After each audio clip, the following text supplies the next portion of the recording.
Bismillahirrahmanirrahim. Assalamualaikum warahmatullahi wabarakatuh. Sahabat kebun berkah dimanapun sahabat kebun berkah berada, jumpa lagi di channel Junidiono Kebun Berkah, channel resmi Kebun Berkah, yaitu channel yang menginformasikan kepada sahabat-sahabat semua, sahabat-sahabat kebun berkah, terkait tentang pertanian, kehutanan, perkebunan, wisata, terutama wisata alam Sukarobot, yang merupakan pelatihan bagi anak-anak usia PAUD sampai dengan sekolah menengah umum terkait tentang robotik, coding, animasi, dan web programming, yang kantornya berada di Bogor di Ciamas Riverview. Dan silahkan bagi putra-putri sahabat kebun berkah yang ingin meningkatkan keahlian, meningkatkan skill, meningkatkan hobinya, atau sekedar tadi ya, melampiaskan hobi yang positif terkait 4 bidang tadi, silahkan bisa mendaftarkan diri di Sukarobot Academy Bogor. Dan jangan lupa nanti ada beberapa event yang akan diselenggarakan bekerjasama dengan Botani Square, seperti Botani Robotic Competition tahun 2026.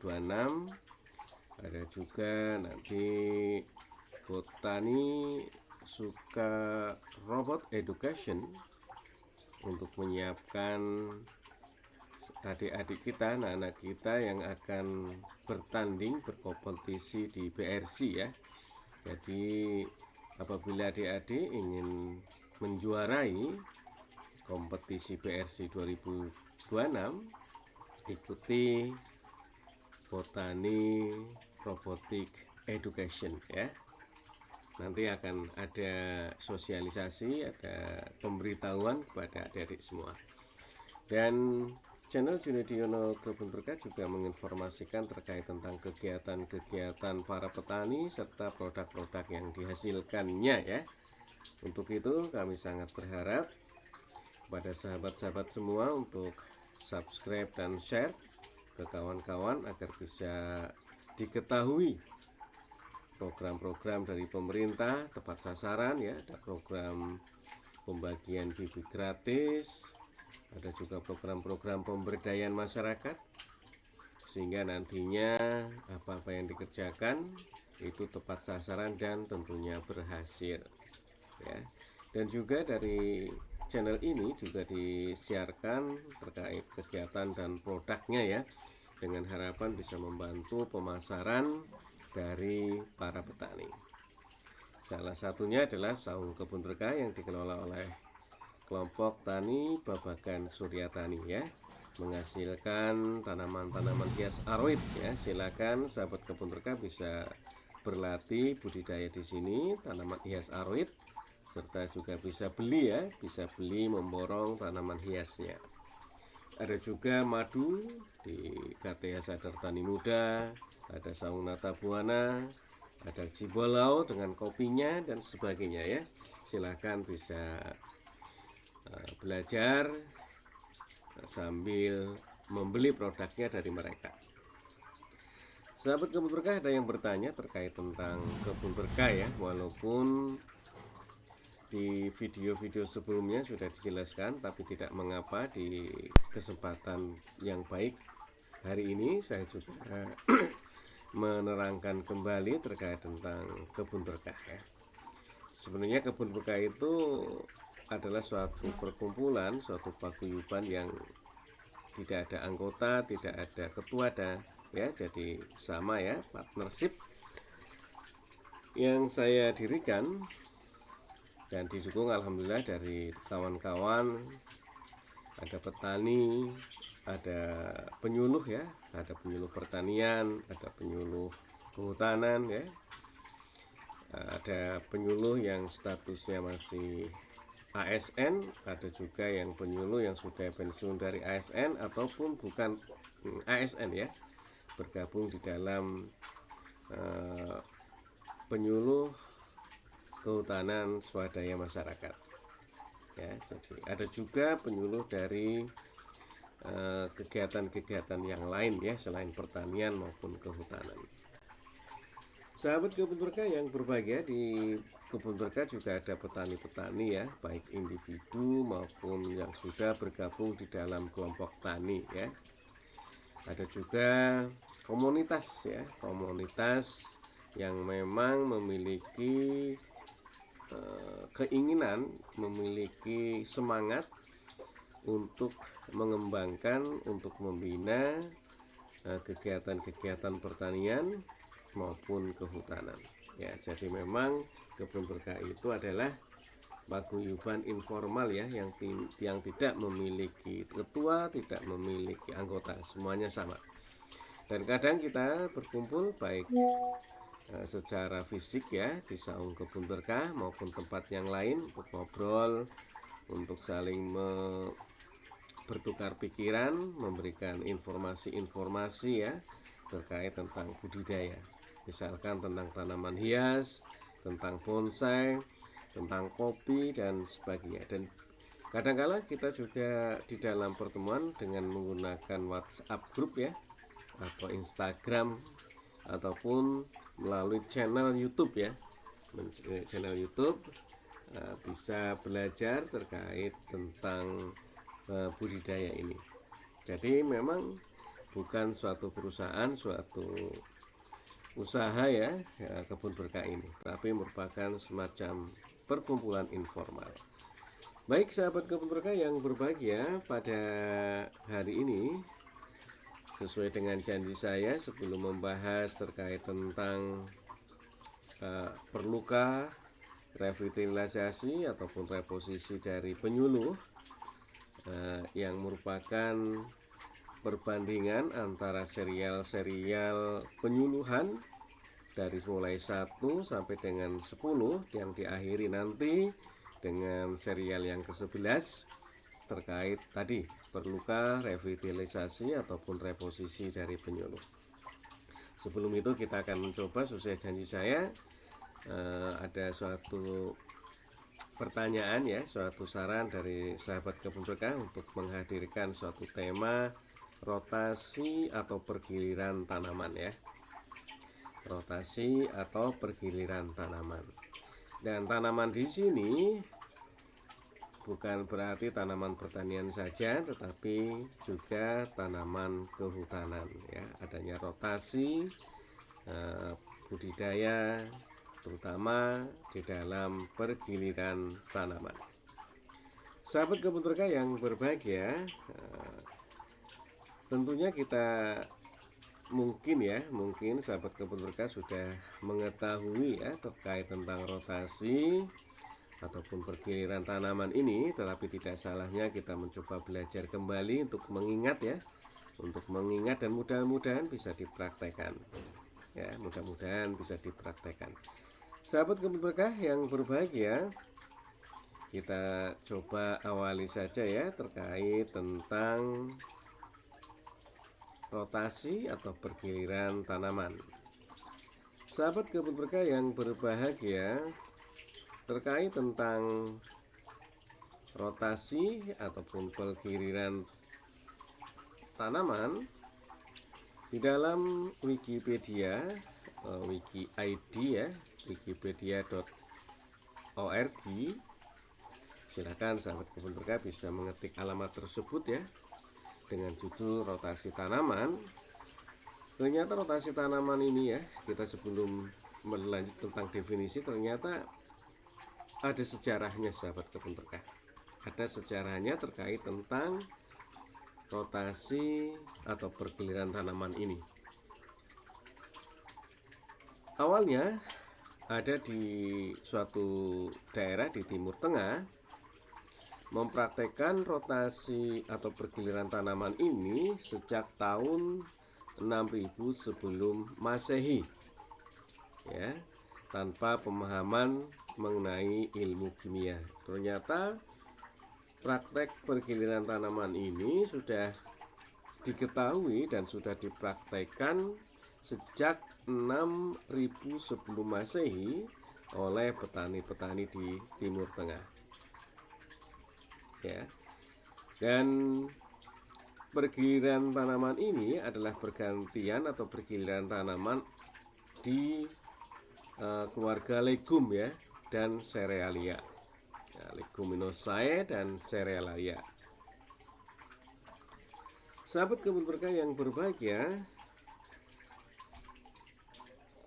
Cato the Elder ya, seorang penulis dari kerajaan Romawi, merekomendasikan kepada petani untuk menyimpan kotoran hewan ternaknya, kemudian menjadikan pupuk ya. Nah, di Eropa sejak zaman Charlemagne terdapat transisi dengan 2 atau 3 lahan rotasi tanaman ya. Jadi memang di zaman dahulu juga sudah ada rotasi tanaman ini ya. Di Eropa malah terdapat transisi dengan 2 atau 3 rotasi tanaman ya. Pada sistem rotasi 2 lahan, satu lahan ditanam selama setengah tahun dan lahan lainnya dibiarkan tidur bero ya. Nah, jadi tidak bisa dipisahkan ternyata ya zaman dahulu antara bero dengan rotasi tanaman ya. Jadi memang bro ini ternyata tidak hanya berada di Indonesia sahabat kebun berkah, tetapi di Eropa juga zaman dahulu dipraktekkan ya. Zaman dahulu dipraktekkan ya. Pada sistem rotasi 3 lahan, satu lahan ditanam dengan gandum di musim dingin, pada musim semi lahan dengan gandum ya, itu di musim dingin, dan pada di musim dingin ditanam gandum ya, dan pada musim semi lahan keduanya ditanami dengan kacang-kacangan. Lahan ketiganya dibiarkan atau diberokan, diistirahatkan ya. Ini sahabat kebun berkah, luar biasa ya. Memang suatu kearifan pernah dipraktekkan di dalam sejarah ya.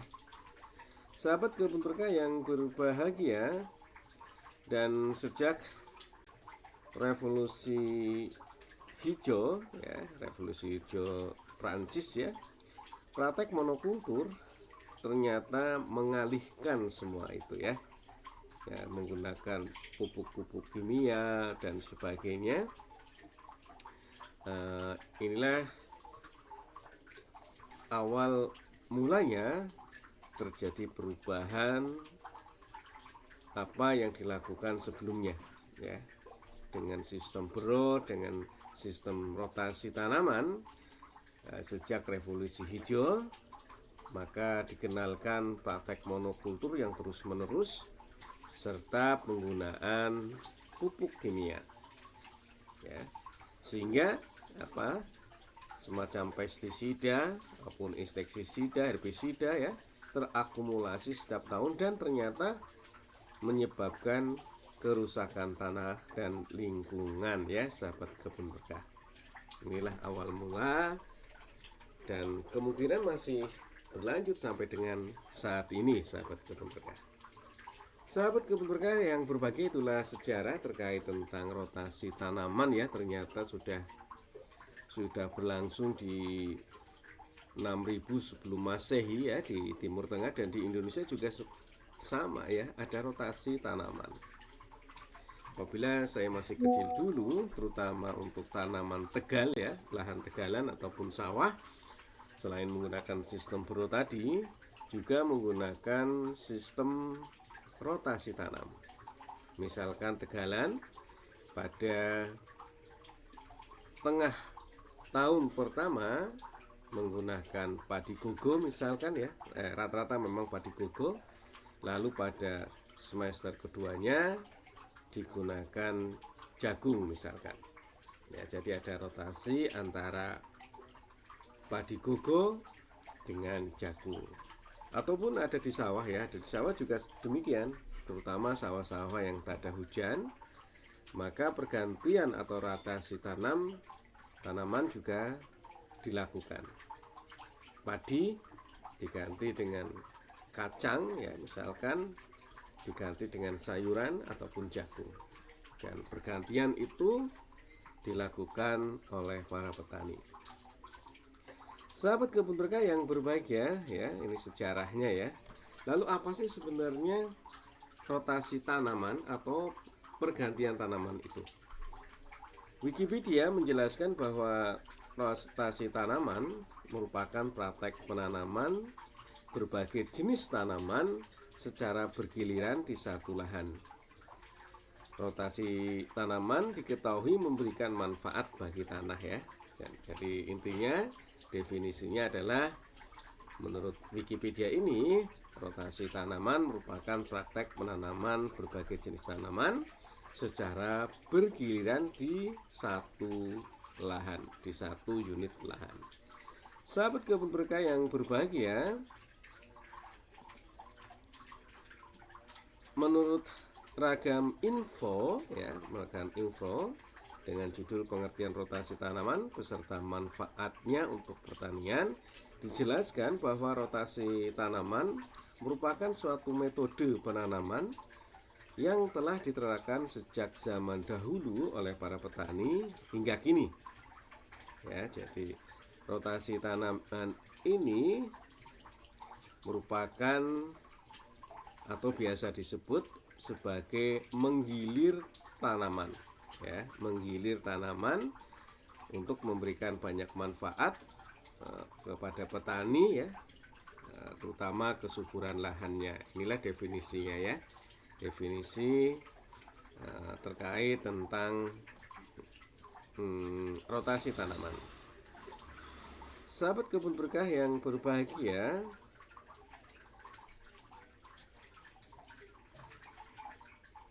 terkait tentang definisi tadi, dua definisi ternyata ya sama ya sahabat kebun berkah. Intinya adalah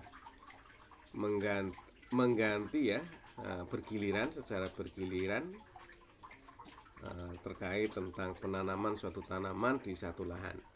Ada definisi ketiga sahabat kebun berkah yang disampaikan oleh Dinas Pertanian Kabupaten Buleleng, bahwa rotasi tanam atau gilir tanam merupakan salah satu sistem budidaya tanaman dengan cara menggilir atau menanam lebih dari satu jenis tanaman yang berbeda dalam waktu yang tidak bersamaan ya.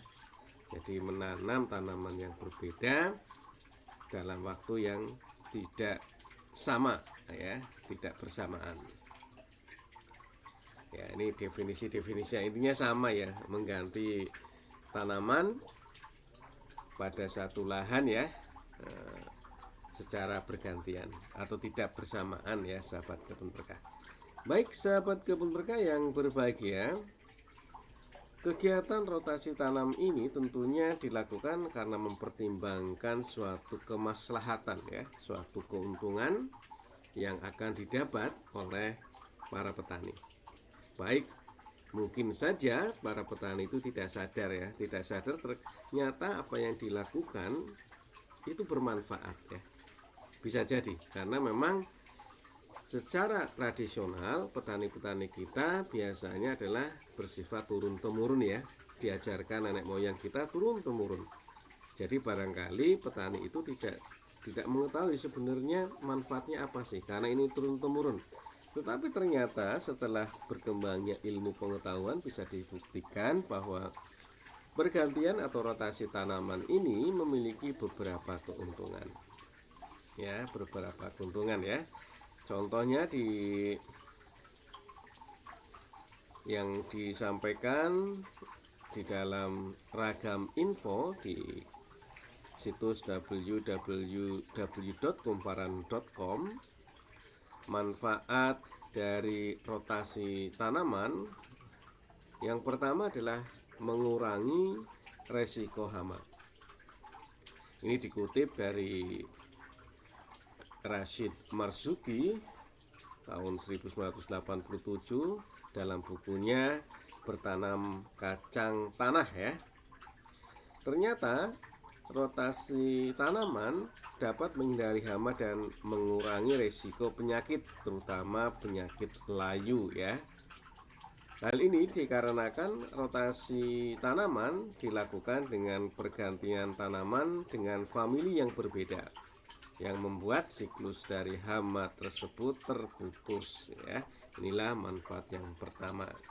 Tentunya juga berlaku pada tanaman-tanaman kehutanan, misalkan sengon ya. Dulu tahun 90-an, 80-an ya, sengon menjadi primadona, terutama di provinsi-provinsi Jawa Tengah dan Jawa Barat serta Jawa Timur ya. Namun karena dilakukan secara monokultur dan terus-menerus, ternyata diserang oleh penyakit karat furu ya, yang menyerang batang, menjadi batangnya menjadi rusak ya, pecah, kering ya, dan akhirnya mati. Dan memang diputus ya karena ini tidak bisa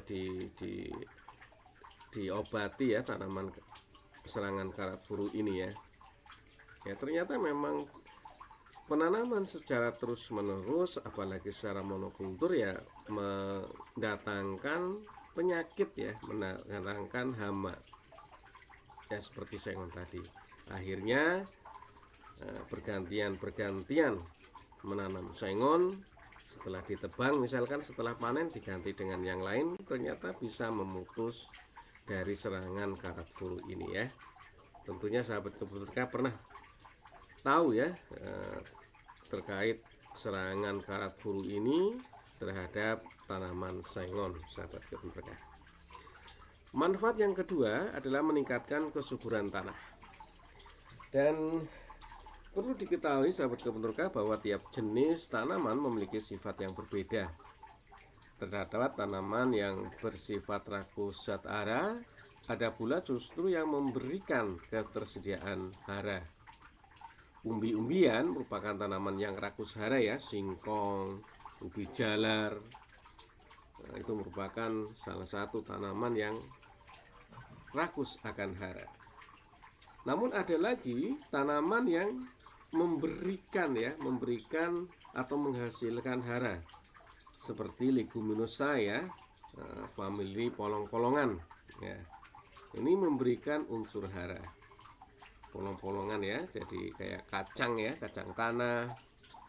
Ada juga mungkin bisa kacang-kacang panjang, ataupun tanaman yang bersifat kayu, turi ya,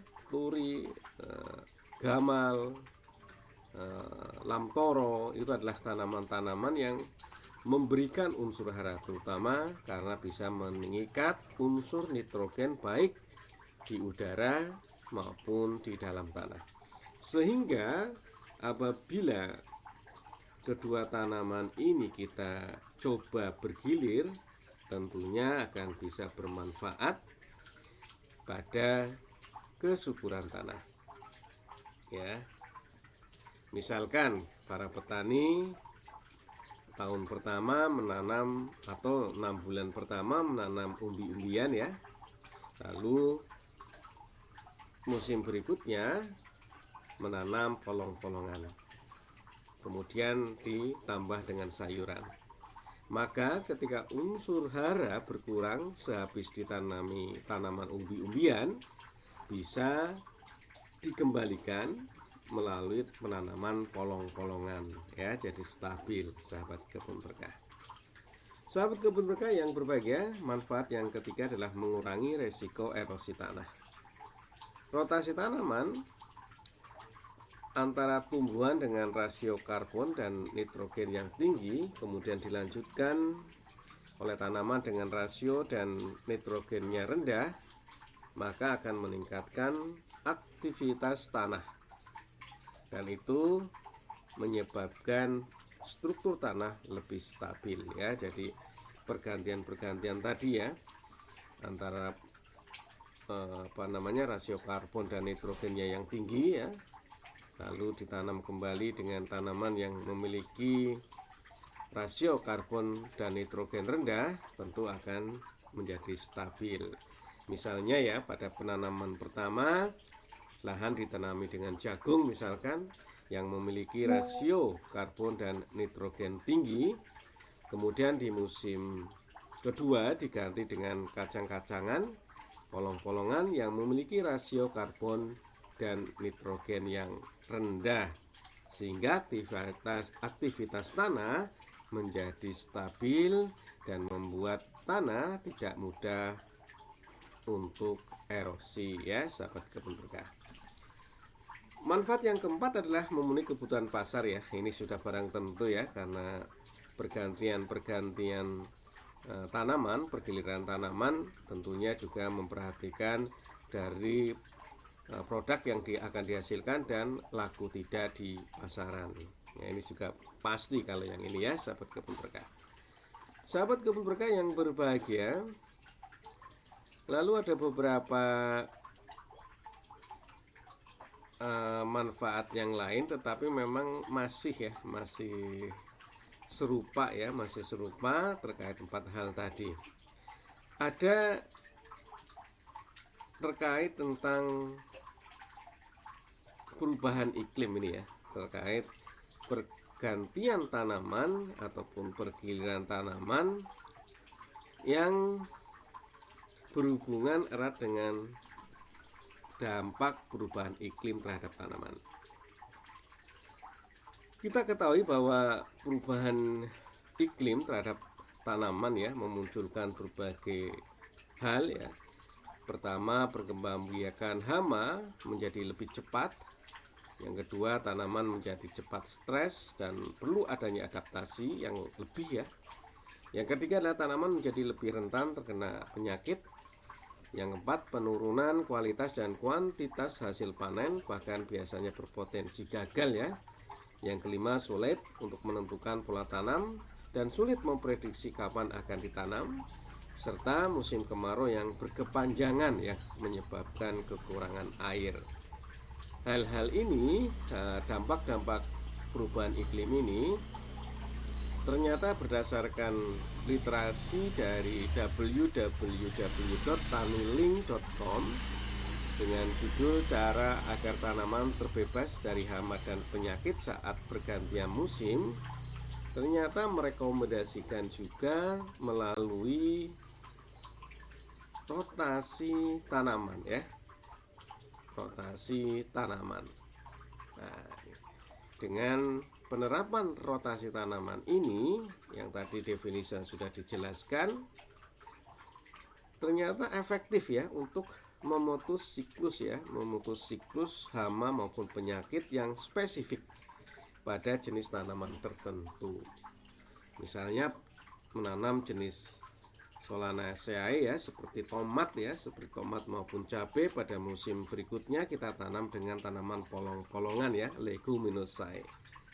Ya, ini adalah suatu penelitian, suatu pengalaman yang disampaikan di tanilink.com ya. Jadi memang luar biasa terkait tentang rotasi tanam. Sahabat kebun berkah yang berbahagia,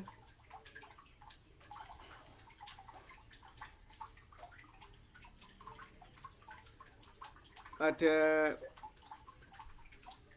situs www.dgffertilizer.co.id dengan judul Inilah Pentingnya Rotasi Tanaman dalam Budidaya Tanaman Sehat ya. Ada satu tambahan terkait manfaat rotasi tanam ya. Selain 4 tadi, ada meningkatkan keseimbangan ekosistem ya. Jadi ada tambahan manfaat dari rotasi tanam, yaitu meningkatkan keseimbangan ekosistem. Pergantian tanaman mendukung keberlanjutan ekosistem dengan meningkatkan keanekaragaman hayati di lahan pertanian. Nah, tentu saja memang demikian ya. Dan manfaat yang lain lagi yang disampaikan di situs ini adalah mengurangi biaya pengendalian hama sehingga tingkat keuntungan petani bisa meningkat ya. Jadi tadi kan dengan pemutusan hama ya, siklus hama, tentunya pengendalian hama pun akan berkurang, sehingga biaya pengendalian hama bisa jadi tidak ada dan akhirnya dapat meningkatkan keuntungan dari para petani ya. Ini adalah tambahan terkait manfaat rotasi tanam. Sahabat kebun berkah yang berbahagia, ada praktek ya yang selanjutnya kita praktek terkait tentang rotasi tanam. Sahabat kebun berkah yang berbahagia, kita harus mengetahui cara bagaimana menerapkan rotasi tanam ya. Di dalam situs yang sama, di situs dgwfertilizer.co.id dijelaskan tahapan-tahapan cara untuk menerapkan rotasi tanam. Yang pertama adalah merencanakan pola tanam. Tentukan urutan tanaman yang akan ditanam berdasarkan kebutuhan nutrisi dan siklus hidup hama. Contoh sederhananya adalah pada musim pertama, misalkan sahabat kebun berkah menanam padi, maka musim keduanya menanam kacang hijau ataupun kedelai ya. Nah, ini dari suku kacang-kacangan ya. Dan musim ketiganya bisa jagung atau cabai ya. Ini adalah pergantian perencanaan di dalam pola tanam. Jadi pertama, tentukan urutan tanaman yang akan ditanam ya, berdasarkan kebutuhan nutrisi dan siklus hama ya.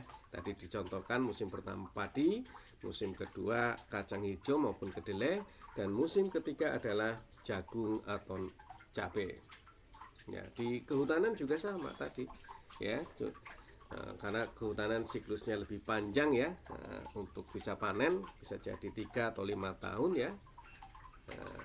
Tentunya juga akan hal yang sama, misalkan dari tanaman legum ya, seperti gamal dan sebagainya yang dipadukan dengan tanaman lain secara agroforestry ya, itu lebih bisa dihandalkan untuk bisa memutus siklus dari hama ataupun penyakit ya. Jadi pergantian tanaman ini tidak mutlak pada tanaman-tanaman pertanian, tapi tanaman kehutanan bisa dilakukan ya sahabat kebun berkah, walaupun siklus panennya jauh lebih lama dibanding dengan tanaman pertanian. Cara yang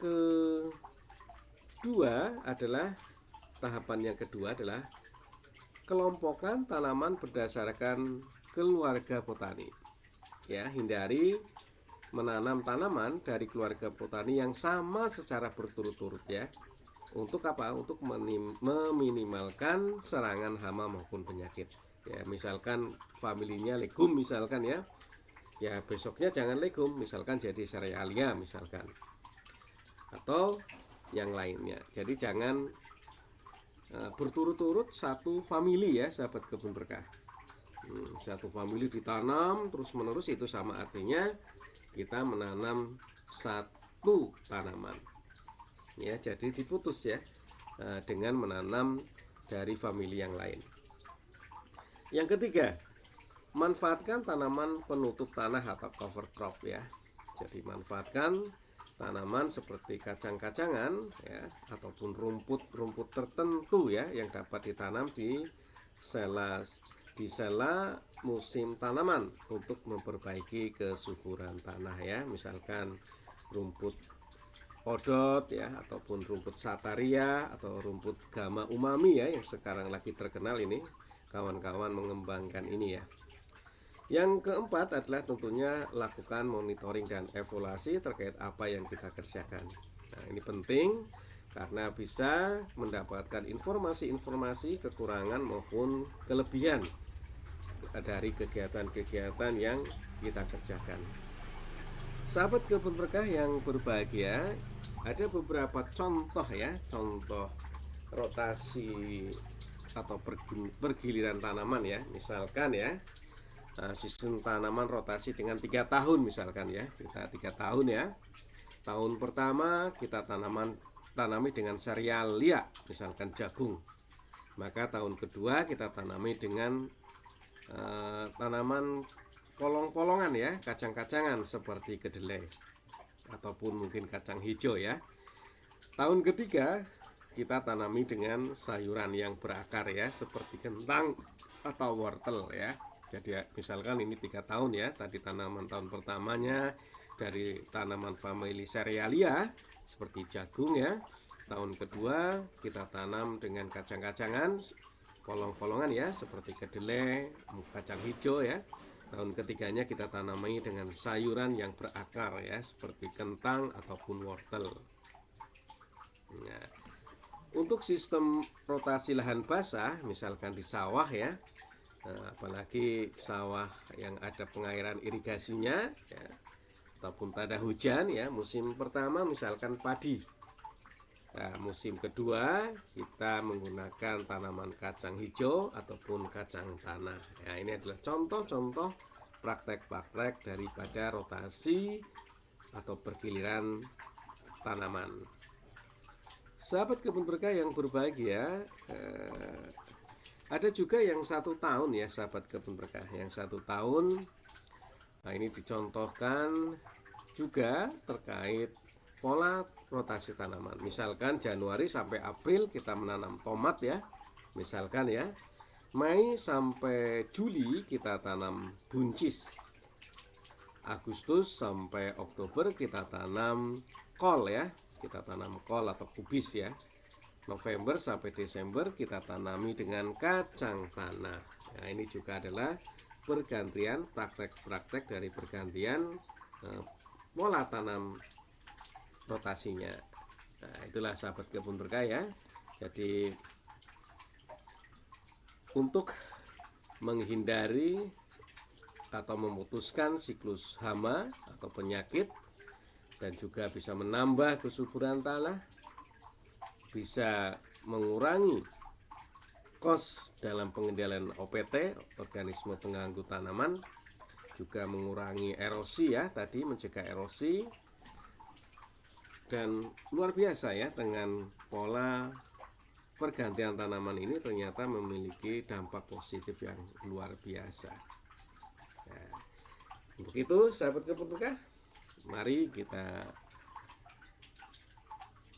bertani, baik tani hutan maupun pertanian yang kita kenal ya, dengan arif, dengan bijaksana, memanfaatkan keharmonisan lingkungan, usaha yang ramah lingkungan, pertanian yang ramah lingkungan.